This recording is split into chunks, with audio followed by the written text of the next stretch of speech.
ৰাতিটো আমি ভাত পানী খাব লাগিব চলি বলি দি আমি ৰাতিয়ে থাকিব নোৱাৰো কাৰণ ভাত খাব পৰা নাই আজি দুপৰীয়াৰ পৰা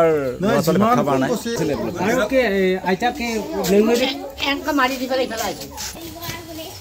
নমস্কাৰ প্ৰণাম স্বাগতম জনালোঁ আপোনালোকক এই ভিডিঅ'টোত আৰু মই এয়া উপস্থিত হ'লোঁ দীপিলা বাসুদেৱ মন্দিৰ ডেকাপাৰা আৰু ইয়াতে এডাল সাপ ওলাল আৰু বন্ধুহঁতে দেখা পাই মোক ধুনীয়াকৈ ফোন কৰিলে বলকচোন বাৰু আমি সাপডাল উদ্ধাৰ কৰোঁ মাইনা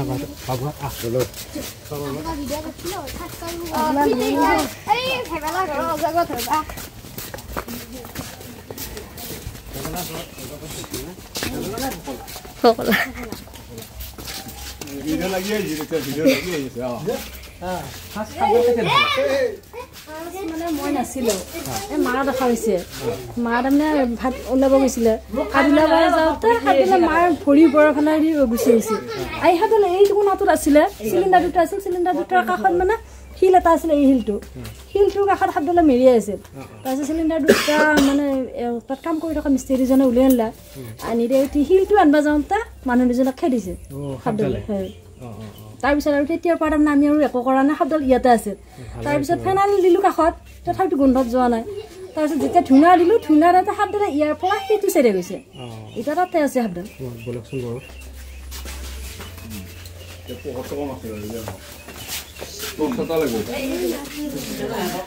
মোক ধৰবি দে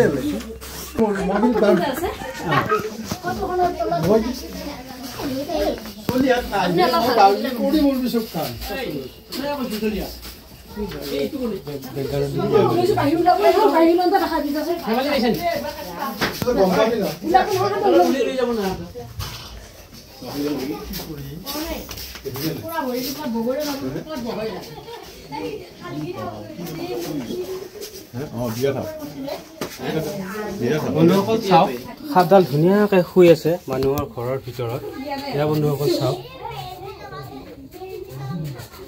কি ডাঙৰ সাপ মানুহৰ ঘৰত এনেকৈ শুই আছে ভাগ্য ভাল এই সাপডালে কাকো একো বিপদ ঘটোৱা নাই এইখন কাৰ ফটো দেউতাৰ ফটো নে সেইটো ফটো সেইটো তলত আছে ফটোখনৰ তলত আছে দুটা ফটো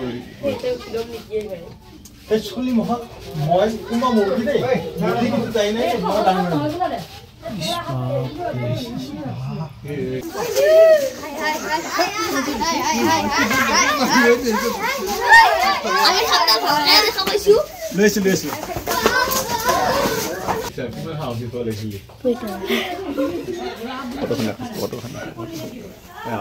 দেউতা ফটো তলত আছিলে চিলিকি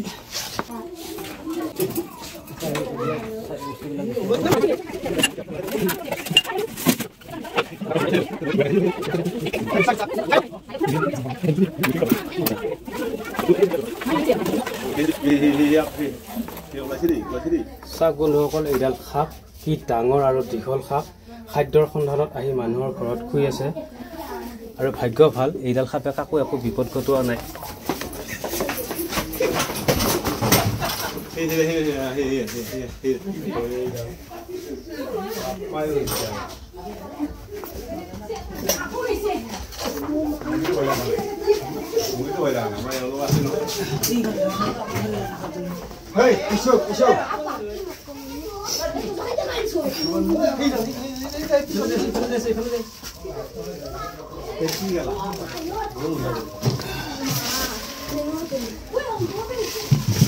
Kakak senang kita?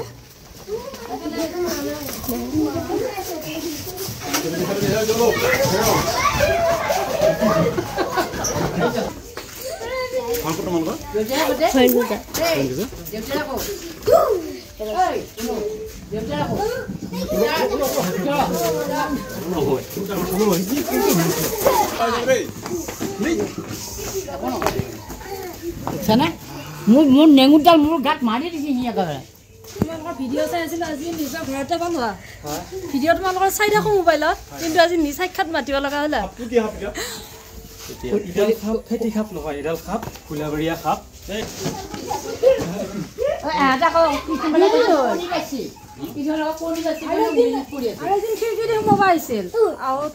শব্দ শুনি হেৰি হৈ গ'ল পিছফালে মানে খুটা তাৰমানে যে খুটাৰ তলত আছিল এই গজন তাতে এনেকৈ থাকে মই গজন থোৱা দেখিছোঁ নহয় ইডাল সাপৰ ফুফানি নাই ই বাৰু হেৰি কৰে এই ফুফানিটো দেই কিন্তু বহুত জোৰে নেদে আৰু ই খেলা মেলিব নোৱাৰে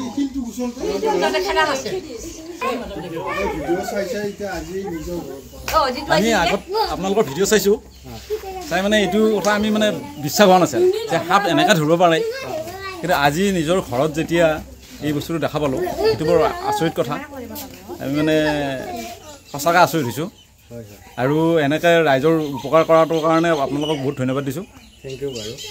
এইবিলাক হেৰি আমিতো আৰু আমাৰ সম্ভৱ নহয় এইবিলাক কথা আমি ৰাতিয়ে থাকিব নোৱাৰো কাৰণ ভাত খাব পৰা নাই আজি দুপৰীয়াৰ পৰা ভাত খাব পৰা নাই আপোনাক ফোন কৰিব কিজানি 10 বাৰমান কৈছে ৰিচিভ কৰা নাই মই কৈছোঁ কি মানুহ হয় ৰিচিভ কৰা নাই আমাৰ এইফালে ভাত বাঢ়ি থৈ দিছে ই ভাত বাঢ়ি থৈ দিছে ভাত খাব যাব পৰা নাই এইফালে মায়ে তাতে ভাতৰ যোগাৰ আছে কুকাৰত ভাত আছে তাৰপিছত ৰৈ পেলাই যায় শেষত যায় আমি তাতে সেইখিনি গুচাই দুটা গুচাই পেলাই আৰু ৰাম ৰাম দি পেলাই কিবা কেনেকৈ ওলাইছোঁ ভগৱানে জানে কুকাৰটো ওলাই দিছোঁ খাইছে কেনেকৈ উলিয়াই নিবিতা আমি ইফালে মাকো ঘৰত নাছিল সেইখিনিতে আছিল এইটো কোণত আছিলে আইতাকে এনেকৈ মাৰি দি পেলাই ইফালে আহিছোঁ মায়ে শুকিছিল প্ৰথম এইটো সাপে কামোৰে কিন্তু এই যিমান কামোৰে তাতকে ই নেঙুৰেদি বেছি কোবায়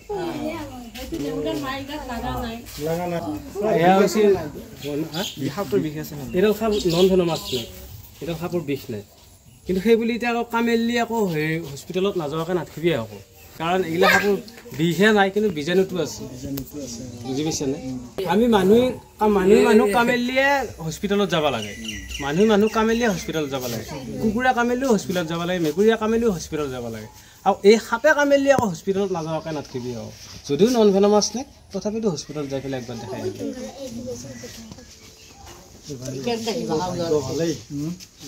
সাপৰ ভাগ্য ভাল ই সাপে সাপডালৰ ভাগ্য ভাল এডাল সাপ ভোলাবৰীয়া সাপ আৰু এডাল সাপ ইংৰাজীত ৰেড স্নেক বুলি কয় হিন্দীত ইয়াক ধামাক বুলি কয় বাঙালী ভাষাত দাৰাইজ বুলি কয় আৰু কিছু ঠাইত লহুঙাও গুম বুলি কয় আৰু কিছুমান জেগাত ইয়াক বাইৰখীয়া সাপ বুলি কয় আৰু এডাল সাপ হৈছে খেতিয়কৰ বন্ধু এডাল সাপ খেতিয়কৰ বন্ধু কিয়া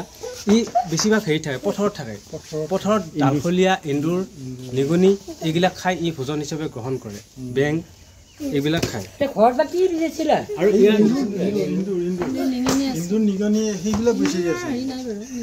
আৰু ইয়াৰ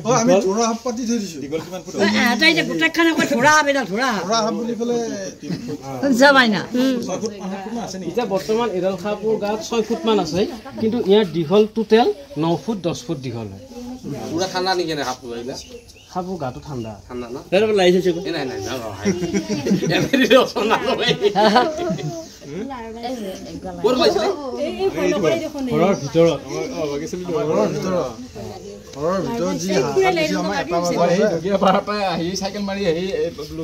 ঠিক আছে আপোনালোকক ধন্যবাদ দিলোঁ এই সাপটো ধৰি দিয়াৰ বাবে আমাৰ ঘৰৰ পৰা যে উদ্ধাৰ কৰিছে আপোনালোকৰ সাপটো এই পৰিয়ালটোকে উদ্ধাৰ ভাত চাত খাব নহ'ল ৰান্ধিব নহ'ল এতিয়া কিহত ভৰাব এওঁলোকে ৰঙালী আমাৰ মানুহে সাপ নধৰি নিয়ম আছে এওঁলোকে আহি কি হেৰালে কিবা ঠাণ্ডা কৰি দিছে ডাঙৰখিনিয়ে বুজি পায় বা ছোৱালীখিনিয়ে বুজি নাপায় কেনে লাগিল ভাল লাগছে নে নাই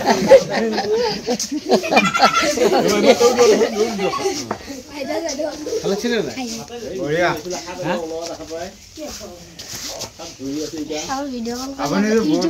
বহুত বছৰ কাম কৰিছে এতিয়া ৰিজাল্ট বহুত ভাল পাইছে বোলা আপোনাৰ ৰিজাল্ট ভাল পাইছা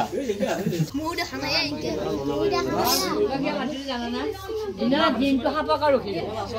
ৰাতিটো আমি ভাত পানী খাব লাগিব চলি বলি দি মাইনাৰ ঘৰ হৰিণ খোজাত এটা বহি থাকা শিকি আছা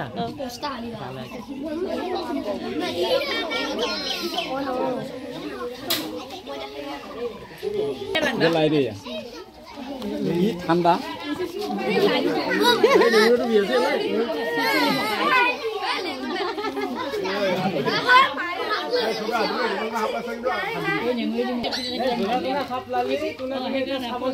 হাতখন ধুবি এয়া বস্তু বহুত বীজাণু থকা বস্তু মোটামুটি 2 কিলো 1.5 কিলোমান হ'ব আৰু মোৰ নাম সমৰেন্দ্ৰ কলিতা আমাৰ গাঁওখন হৈছে কেন্দুগুৰি মোৰ তাৰমানে ঘৰ আমাৰ কেঁচা ঘৰ একচিলীয়া মাটিয়া টিঙৰ ঘৰ আৰু এই মাটিয়া টিঙৰ ঘৰত আমি পাকঘৰ হিচাপে ব্যৱহাৰ কৰি আছোঁ আৰু তাতে ৰাতিপুৱা ভাত পানী খাই মই কাম কৰিব যাওঁ মই পকা মিস্ত্ৰী কাম কৰোঁ মই কাম কৰিব গুচি গ'লোঁ মোৰ ল'ৰা দুটা আৰু মোৰ পৰিবাৰ আৰু লগতে মোৰ মা আছে মোৰ মা বৃদ্ধ হৈছে দুপৰীয়া মানে কিবা কাৰণত পাকঘৰত সোমাওঁতে সাপ এটাই মানে নেজেদি মায়ে ভৰিত কোব এজন মায়ে অনুভৱ কৰি পেলাই এনেকৈ চাওঁ যেতিয়া মানে সাপ এটা ভিতৰত আছে ডাঙৰ সাপ এটা আৰু সাপটো মাইক কোবাই থৈয়ে নেজেৰে কোবাই থৈ গৈ মানে এটা চুকত সোমোৱাৰ পিছত মায়ে ল'ৰাকেইটাক মাতিলা ল'ৰা এটা সৰু ল'ৰা আছে মোৰ এটা ডাঙৰ ল'ৰা বিকম কৰি থকা ল'ৰা সিও গ'ল যাই দুটা ল'ৰাই আৰু আইতাকে চোৱাৰ পিছত এটা চুকত গৈ মানে সাপটো মানে ধৰি লৈ আছে তাৰপিছতে আহি আৰু ওচৰতে কাৰোবাক মাতি আনিলে আনি সাপটো খেদিবৰ কাৰণে চেষ্টা কৰিলে উলিয়াই দিবৰ কাৰণে চেষ্টা কৰিলে কিন্তু সাপটো ওলাই নাযোৱাৰ মানে হেৰিত অলপ ওচৰ পাজৰৰ লগত ধূপ ধূনা বা ফেনাইলৰ এনেকুৱা চেণ্ট থকা বস্তু অলপমান ব্যৱহাৰ কৰা হৈছিল তথাপিতো ওলাই যোৱা নাই তাৰপিছত মোক ফোন কৰিলে ফোন কৰাত মই কামৰ পৰা আহিব পৰা নাই কাৰণ আমি মিস্ত্ৰী কাম কৰা মানুহ মছলা কাম কৰি আছোঁ আহিব নোৱাৰোঁ মোৰ দূৰতো হয় 5 কিলোমিটাৰমান দূৰত মই কাম কৰি আছোঁ তাৰপিছতে আকৌ পিছবেলা আকৌ ফোন কৰিছে বোলে সাপটো ওলাই যোৱাই নাই বহুত চেষ্টা কৰিছোঁ সাপটো ওলাই নাযায় কি কৰোঁ তাৰপিছত তেনেতে মোৰ ডাঙৰ ল'ৰাটোৱে কাৰোবাৰ পৰা কিবা পৰামৰ্শ পাই এওঁলোকৰ নাম্বাৰটো পোৱাৰ লগে লগে তেওঁ ল'ৰাটোৱে ফোন কৰি এই সাপ ধৰা দুজনকে ফোন কৰাত তেওঁলোকে আমাক আহি কৈছে যায় আমি গৈ আছোঁ আপোনালোকে সাপটো ক'ৰবাৰ ফালে ওলাই যায় নেকি চাব তাৰপিছতে আমি আৰু আমাৰ ল'ৰাকেইটাই ওচৰৰ পাজৰৰ মানুহখিনিয়ে এনেকৈ সাপটো ঘৰৰ পৰা ওলাই যায় নেকি চাই আছে এতিয়া যথাসময়ত তেখেতসকল আহি পাইছে আহি পাই পোনে গৈ ঘৰটোৰ ভিতৰত সোমাইছে আৰু তেতিয়া সাপটো অকণমান ঠাইটো চেঞ্জ কৰি মোৰ দেউতাৰ এখন ফটো আছিলে ফটোখনৰ পিছফালে যাই সাপটো লুকাইছে তাৰপিছত তেওঁলোকে আহি পেলাই এই তাতে যাই সেই ফটোখনৰ পিছফালৰ পৰা সাপটো উলিয়াই আনিছে আৰু সাপটো প্ৰায় 7 ফুট 7.5 ফুট দীঘল হ'ব আমাৰ ইয়াতে আমাৰ গাঁৱলীয়া ভাষাত হুলাবৰীয়া বুলি কয় আৰু তেওঁলোকৰ ভাষাত কিবা বেলেগ বুলি কয়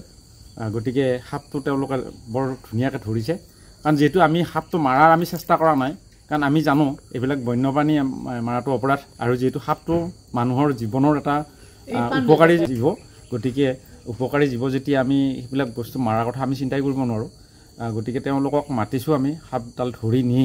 তেওঁলোকক এটা সংৰক্ষিত ঠাইত যাতে সাপটো এৰি দিয়া হয় তেনে হেৰিত তেওঁলোকক মাতিছোঁ আৰু তেওঁলোকে আহি আমাক সেইখিনি উপকাৰ কৰিছে তেওঁলোকক ধন্যবাদ জনাইছোঁ আৰু তেওঁলোকৰ এই প্ৰচেষ্টাটো অব্যাহত থাকক আৰু ভৱিষ্যতে তেখেতসকলে এই বন্যপ্ৰাণীবিলাক এনেকৈ ধৰি মেলি নি তেওঁলোকৰ বাবে বা বন্যপ্ৰাণীৰ কাৰণে যিটো সংৰক্ষিত ঠাই আছে এই তাত যাতে ভাল ঠাই দিব পাৰে বা ভালকৈ ৰাখিব পাৰে সেইখিনি আমি কামনা কৰিছোঁ আৰু তেওঁলোকৰ এই ভিডিঅ'টো আপোনালোকে চাব আৰু তেওঁলোকৰ যদি আপোনালোকে কোনো ধৰণৰ যোগাযোগ হোৱা নাই তেওঁলোকৰ লগত আপোনালোকে কানেকশ্যনত থাকিব আৰু কেতিয়াবা আপোনালোকৰ ঘৰতো যদি সাপ ওলায় তেওঁলোকক মাতিব ধুনীয়াকৈ তেওঁলোকে আহি পেলাই আপোনালোককো মুক্ত কৰি দিব আৰু সাপডালকো একদম মানে কোনো ধৰণৰ মানে আঘাত নোপোৱাকৈ লৈ যাই পেলাই তেওঁলোকে এৰি দিব আমি তেওঁলোকক পুনৰবাৰ ধন্যবাদ জনাইছোঁ কাৰণ তেওঁলোকৰ কাৰণে আজি আমাৰ ঘৰখনৰ ৰক্ষা পৰিছে কাৰণ আমাৰ সৰু ল'ৰা আছে বা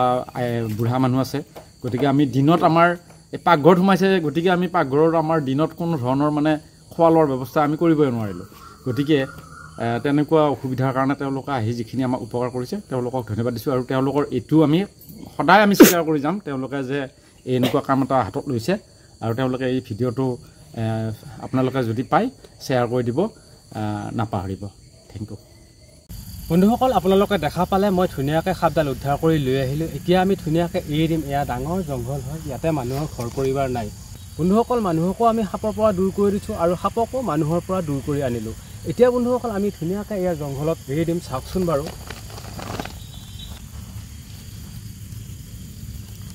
চাওক বন্ধুসকল এইডাল সাপ